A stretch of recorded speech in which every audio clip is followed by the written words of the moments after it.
पूज्य विप्र वेद विहीना, शूद्र नहीं गुण कला प्रवीणा। इससे गोस्वामी जी की चौपाई पर बहुत हल्ला हो रहा है, लेकिन विप्र और शूद्र शब्द को समझने की जरूरत है। महात्मा विदुर शूद्र थे, लेकिन विद्वानों की सभा में, ब्राह्मणों की सभा में सबसे उच्चतम स्थान को प्राप्त किए थे। उत्तम कुल पुलस्त के नाती शिव बिरंच पूजे बहुभांति, और रावण पुलस्त कुल का उत्तम कुल का ब्राह्मण था और वो राम के हाथों मारा गया। विप्र एक सर्टिफिकेट है। जैसे आज की तारीख में कोई डॉक्टर अगर बन जाए, चाहे वो किसी भी जात धर्म का हो, उसी को ऑपरेशन का अधिकार है।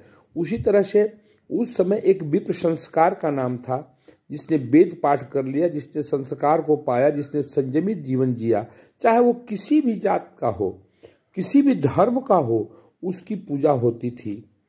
आप लोग विप्र और शूद्र में कंफ्यूज मत कीजिए। हिडिंबा हिडिंबी क्या थी?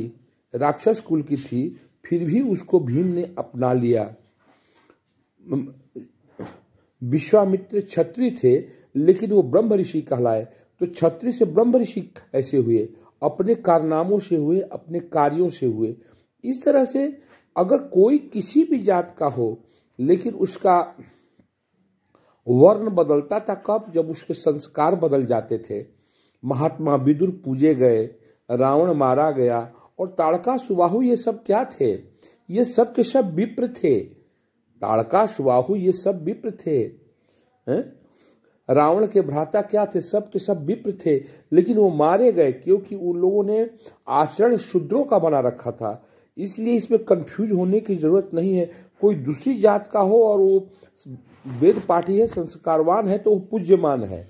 वह पूज्यमान है अपने गुणों के चलते, अपने कर्मों के चलते, न कि जात के चलते। इसीलिए कहा गया है पूज्य विप्र वेद। पहले विप्र बनो। विप्र कौन बनता था? वो किसी भी जन्मना जाए थे, किसी भी कुल खानदान में हो, लेकिन जिसने विप्र के संस्कार को पढ़ लिया, जिसने वेद पाठ किया, जिसने प्रेम और सत्य और अहिंसा को अपनाया, उसी को विप्र कहा गया। और इस प्रकार के कंफ्यूजन को पैदा करके, अगर ऐसा नहीं होता तो महात्मा विदुर संत नहीं बनते। महात्मा विदुर संत नहीं बनते। महात्मा विदुर संत कह गए। सबरी शबर जात होते हुए भी संत कहलाई। क्यों? उनका तो जात शबर में था, आदिवासी में आती थी। इसलिए आप लोगों को कंफ्यूज नहीं होना है और इस पर विवाद नहीं खड़ा करना है। धन्यवाद।